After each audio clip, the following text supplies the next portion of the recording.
My name is Cami Collins. I am currently an interim section head for burning plasma physics in the Fusion Energy Division at Oak Ridge National Laboratory. And I work on fusion energy, so I'm really interested in designing a fusion pilot plant. Fusion is bringing two light nuclei together and joining them, and the process releases energy. This is the process that powers the sun and all the stars, and making fusion energy on Earth is the idea of bringing this power, in a controlled way to produce, say, electricity. There are different approaches to making fusion happen on Earth. The thing that I focus on is called magnetic fusion energy or magnetic confinement. So you use actual magnetic fields to confine this super hot plasma.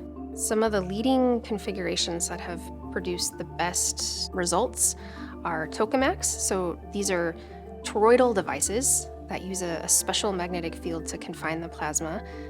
There are also stellarators, which are a little bit more complicated structure around it, but they're also used to confine the plasma. There are many major challenges to fusion, and I like to think of them as sort of broken down into three things. First, to make a burning plasma, that means you're getting more energy out of the fusion reaction than you're putting in to create it. We still haven't demonstrated that in magnetic fusion energy. There are two other categories of challenges. The first is, what are you going to build it out of? So you have this hot plasma, which is 10 times hotter than the sun. If it's deuterium-tritium fusion, it's releasing neutrons, and so you have to have materials that can withstand extreme conditions.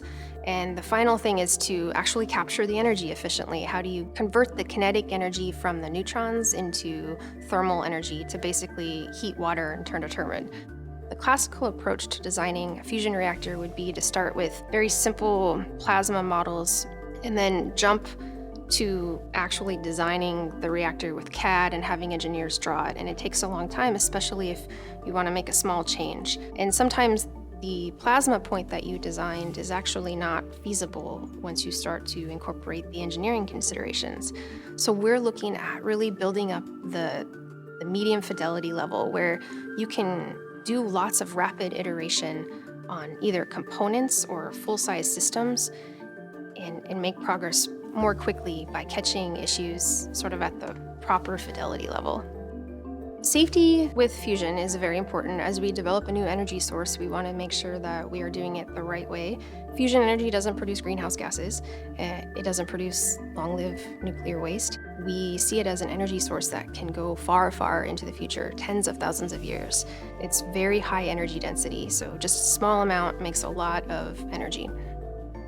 As a student, there are many different paths to get into fusion. I think everybody I've met has found a different way. You need plasma physicists, engineers, everything from materials science to electrical engineering.